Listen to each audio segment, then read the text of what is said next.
Biden administration waived those sanctions, didn't it? Senator, So that Iran could get $10 billion. Isn't that a fact? No, Senator, those waivers started under the Trump administration. That money is still in Iraq. That money has never been to Tehran. It will never go to Tehran. Now, you did the same thing with Maduro, you meaning the Biden administration. You guys did the same thing with Maduro in Venezuela.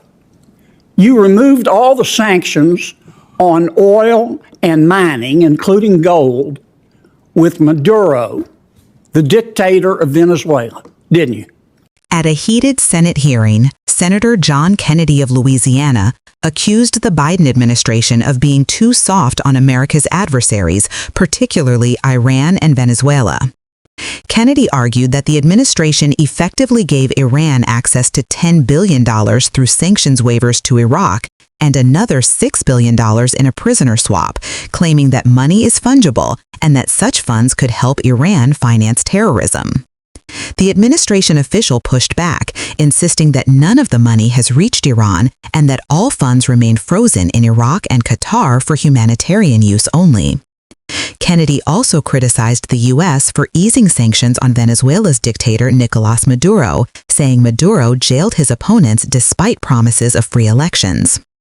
The official responded that the licenses were temporary, not full sanctions removal, and would expire if Venezuela fails to comply.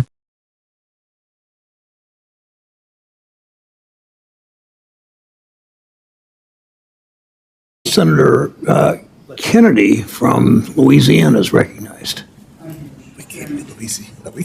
Thank you, Mr. Chairman. Mr. Secretary, the Biden administration has operated as Iran's best friend, hasn't it? No, I disagree completely, Senator. Well, Iran sold Iraq $10 billion, not million, $10 billion worth of electricity. But Iraq couldn't pay them because of our sanctions against Iran.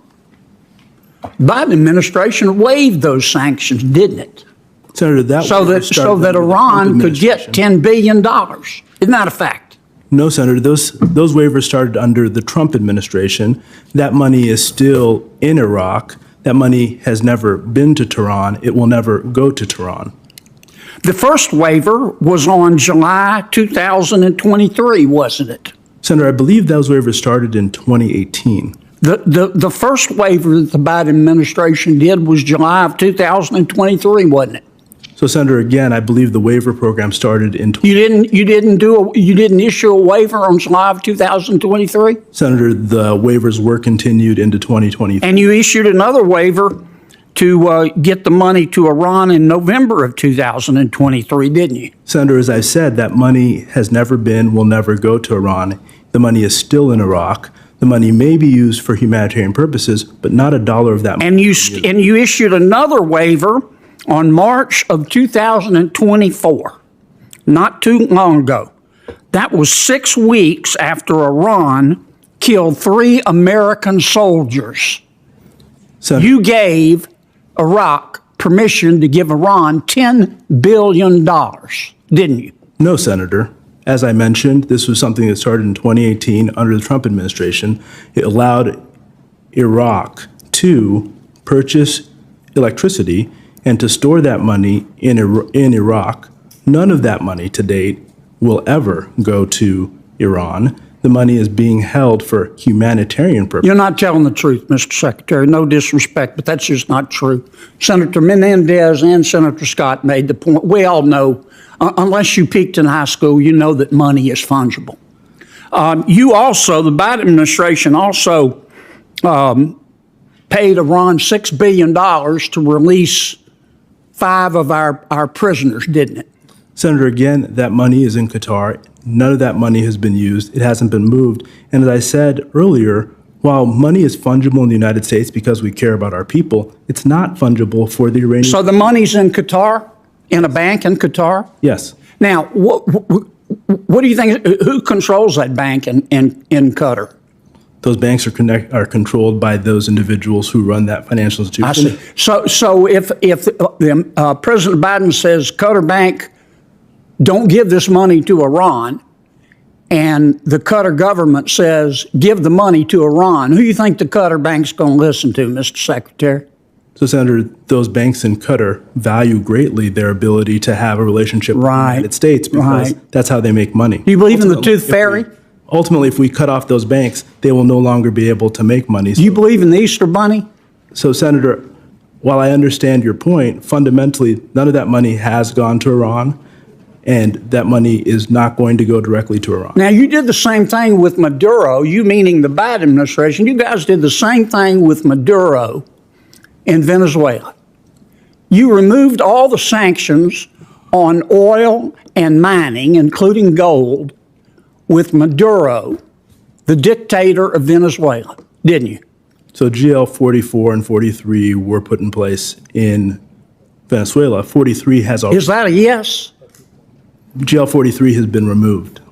Yeah, so you said, okay, Maduro, we're going to remove Maduro, best friends with Iran and Cuba and China and Russia. The Biden administration removed the sanctions on oil and mining in Venezuela. Senator, And Maduro said, I promise you that I'll hold a free and fair election. And then he put all his opponents in jail. And the Biden administration has done nothing, hasn't it, except stand there sucking on its teeth. So, Senator, I want to say again, we provided general licenses. We did not remove the sanctions. The reason we did that was because we did not trust. So what we can do The with those sanctions on Maduro's oil are not there, are they? General License 44, which gives permission for the sale of oil, expires on April 17th, which will then put those sanctions back in place. We did not remove the sanctions. The problem you folks have is that you want to quote Socrates in the middle of a bar fight. Iran is not our friend. Venezuela is not our friend.